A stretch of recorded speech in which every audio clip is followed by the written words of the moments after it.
A few videos ago we drove the cheapest Tesla of all in the Model Y standard version. This is the other end of the spectrum in the Model X Plaid. My name is Peter, welcome to a new Auto Fuel video, and this is potentially the most ultimate crazy super SUV because of course the Plaid is known for more than 1,000 horsepower and the Model X is of course known for the crazy doors, the crazy space, a 6-seat configuration in this one, and altogether it is really a supercar in a family SUV body. Here in the Netherlands, just like the Model S, the X doesn't really sell. It's obviously the Model Y and the Model 3 that are the big volume numbers. It's been unavailable for sale for a while, but it came back and it's probably going to go out for sale again because Elon Musk wants to build his humanoid robots in the factories that build this Model X and the Model S. But now in 2026, it is back, it is on sale, and I wanted to drive this X Plaid in this sort of final form, this crazy vehicle with this crazy power to sort of experience all that again, because it is a fantastic car. And maybe one of the icons of the car history. Now, walking around the car with you, it's not an intimidating car to approach. You know the stats of this car, but it's still sort of friendly looking. I do really like the color. It is ultra red, which will cost you an additional 2,500 euros here in the Netherlands. But it is a nice color. I would probably pick it either in this one or in full black spec. That's quite nice too, especially with these 20-inch black wheels. Of course, you want to see the party trick, and that is the doors. Yes, yes, the Falcon wing doors. Now, these doors were, of course, a nightmare for engineers and for car builders, but Elon Musk pushed through, and I think it was a good decision to do so. Maybe not financially the best call or design-wise, but it is a defining feature of this car. Look how high it goes. If I turn the camera around, with my 1.83 m, you can see I easily fit under. And this space here is fantastic. If anybody with kids knows that sticking your torso into the car, trying to wrestle a toddler into his child seat is a complete disaster at the best of times. But this space is fantastic to work in because you have all this height here to stand up and do things with this seat here. You can see that the seat is pretty much entirely exposed. So that is fantastic. It's really practical despite the engineering challenges. Now, it does have consequences for the rest of the car because this is of course the load-bearing part of the frame, and you can see here is the window that will become the roof. So you know, there's certainly challenges to overcome here, but it is super nice actually in practice. Now, the opening and closing can be a little bit tricky sometimes in parking garages or in narrow parking bays, but so far in the week that I've had this car, no issues with that yet. Now, while we are here, you can have a look at the 6-seat configuration. There's a little button here on the seat that will move this seat out of the way.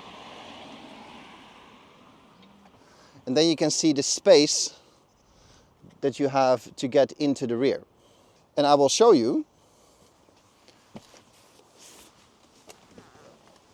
Just like that, I am in the back.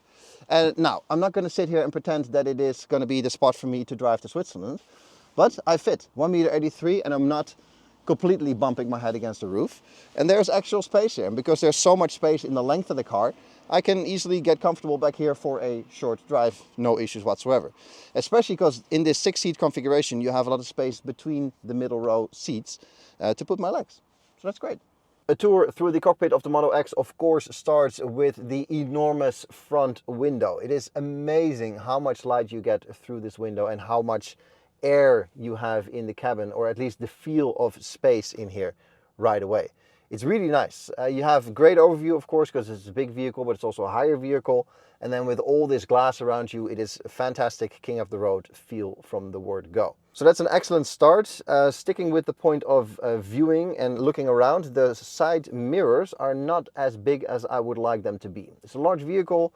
You want to have good overview, and I haven't measured them or anything, but they feel a bit on the small side. Luckily, there's a shortcut button on the steering wheel to pop up all the cameras, and then I have excellent view down the sides and down the back. So that's nice for maneuvering in car parks, for example. But yeah, the mirrors could have been a bit bigger for my taste. That said, the view all around is fantastic, and if you look a bit further down, you see this great cabin that is of course dominated by the giant screen in the middle. That is the typical Tesla experience, of course, and this screen is no exception. It is fantastically fast. It does everything and anything with the car. All your settings are here. Everything from the seats to the service to the dynamics to the charging, it's all here. It is the full Tesla experience, so that is exactly as you expect it to be and exactly as good as you hope it will be. That works together with the driver's display. You can see the correct color of the car on there, so that is nice. And the driver's display, for lack of head-up display, is very clear, very good information. Everything you want can be on there, from your range and temperature to your maps to your navigation to what the camera is seeing. Your autopilot, it's all there. So that is super nice. And that is a very pleasant way to interact with the vehicle through the screen and then through your driver's display once you're on the go. The interaction with the cabin is basically limited to those things because other than that there is not much to interact with.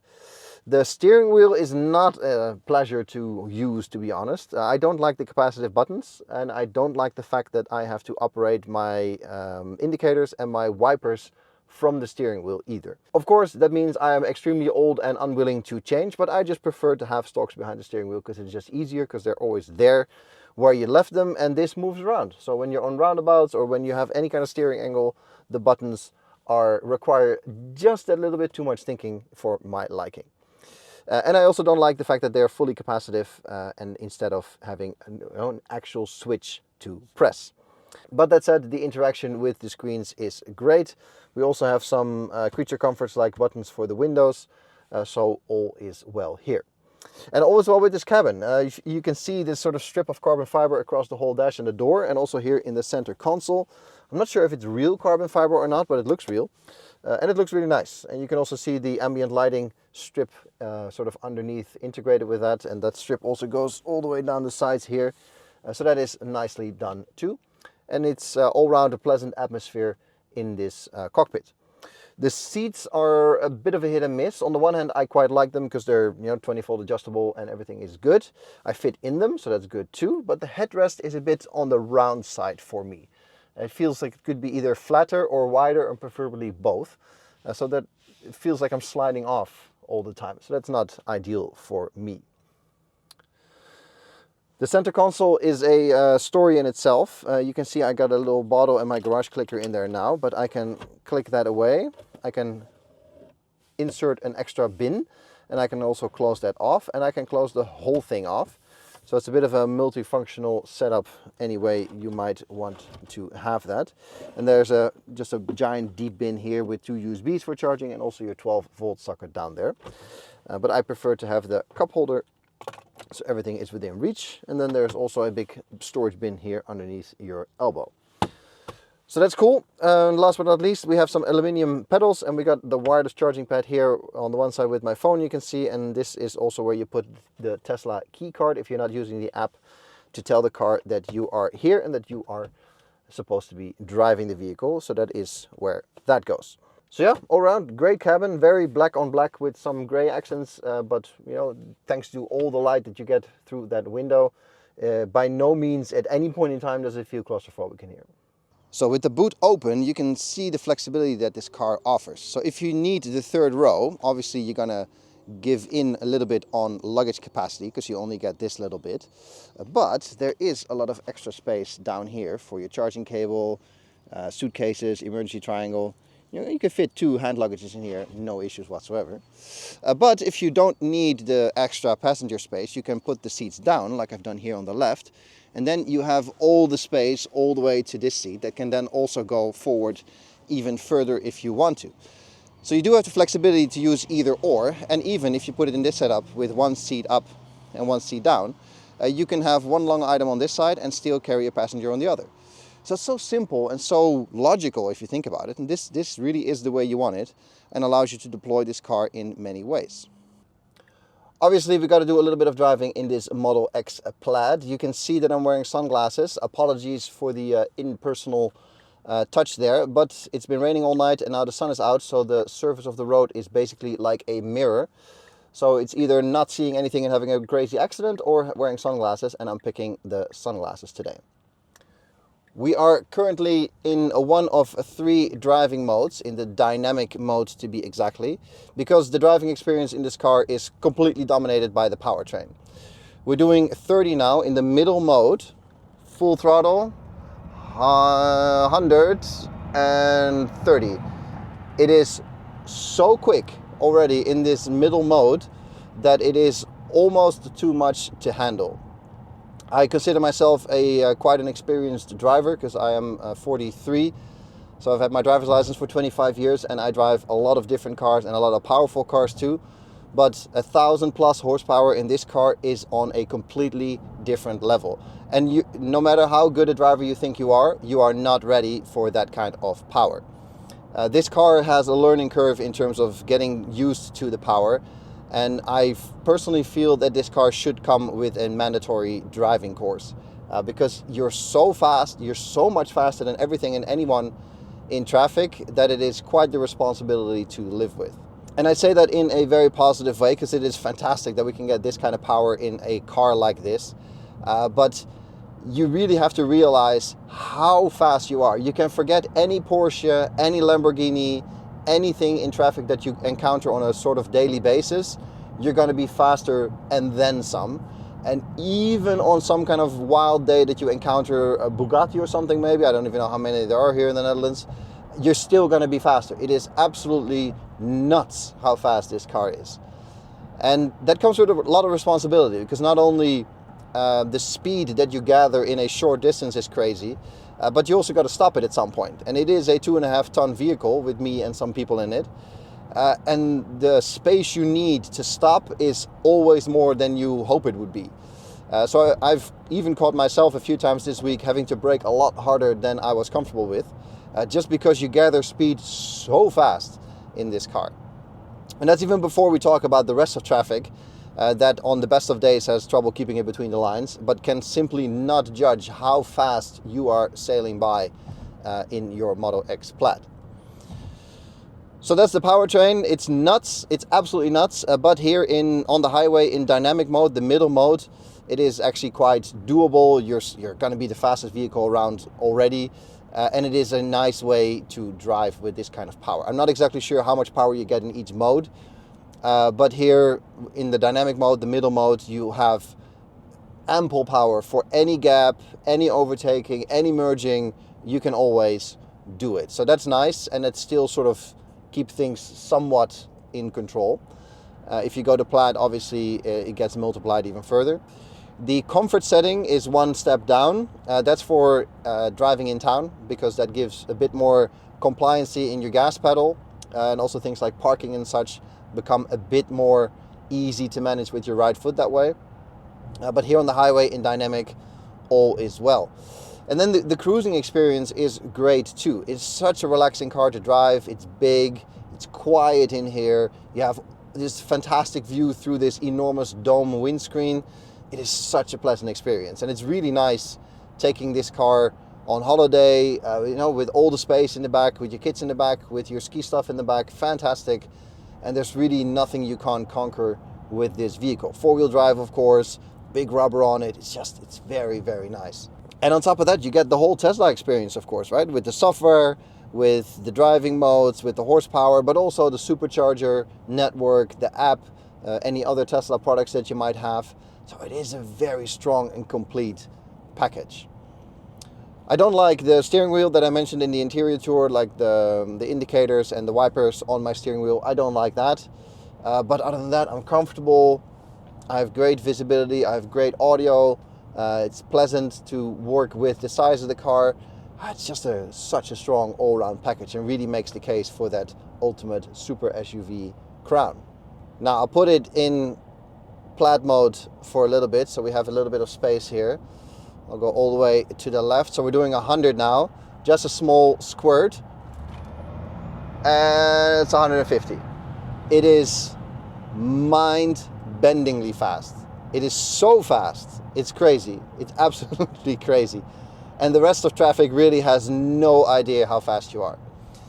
It is a strange kind of responsibility to know that you're that fast. And it's, of course, it's the smile factor too, because every time you do this, you're like, oh my goodness, it's fast.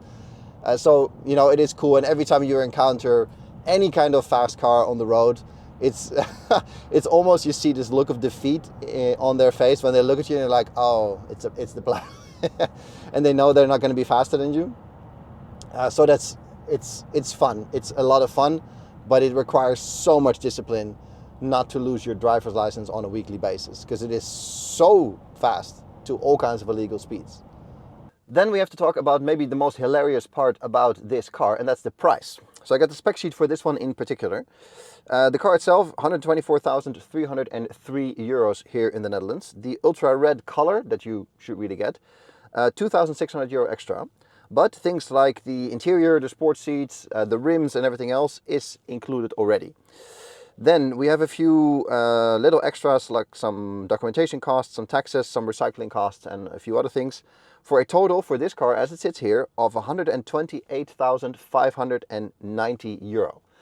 And to be frank, that's a joke. That's an absolute joke. Because if you start looking at Porsche, Bentley, Lamborghini, Audi, BMW, Mercedes, they don't have anything with 1,000 horsepower to begin with.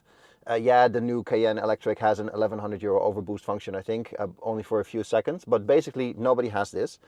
If you start looking for this price, 128,000 euro at those brands, you get sort of a mid-tier car. An Audi RSQ8, for example, 250,000 and up from there. Mercedes, no different. Porsche, Lamborghini, 500,000 if you want to spend it, no problem. So the value that you get here, the horsepower you get for your money is unequal, unrivaled anywhere in the car industry. And for that money, you go from 0 to 100 in 2.5 seconds, you go 260 plus in top speed, and you still have a WLTP range of more than 560 kilometers. So for 128,000 euro, which is a lot of money, but you are going to be the man. So then to answer the question from the beginning, is this Model X Plaid the ultimate super SUV?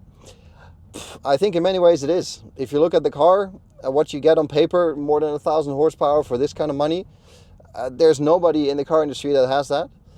If you look at the packaging, the interior space, the falcon wing doors and all that stuff, nobody has that really either.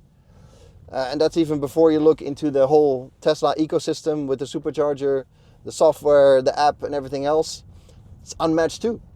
So I do think this is quite the monument of a car. And I reckon that many years from now, we'll look through the history books and be like, oh yeah, you remember when Elon Musk put 1,000 horsepower in a family SUV and gave it falcon wing doors? It's crazy. It's crazy. That's what it is. But it is pretty awesome. And of course, it's not a Lamborghini. It's not a Porsche. But, you know, if you are at the traffic light next to that Lamborghini and you say bye-bye, bye-bye with your kids in the back and your dog, is it, you know, does it matter that it's not a Lamborghini? I don't think so. It's a car that makes you smile. The whole week that I've been driving this car, you can see how I'm grinning now. It's been such a joy to drive, and it's sad that we're probably never going to see a car like this again. But it's awesome in every single way. And that's all I got for you in this video. Thanks for watching. Give it a thumbs up if you like it. Let me know in the comments below if you feel that this is the ultimate super SUV, maybe even ultimate sleeper. And I'm curious to see what you guys think. For now, thanks a lot. Give it a thumbs up if you like this video. Give it a sub to the channel too if you want to see more of me. And I'll catch you guys in the next one. Cheers!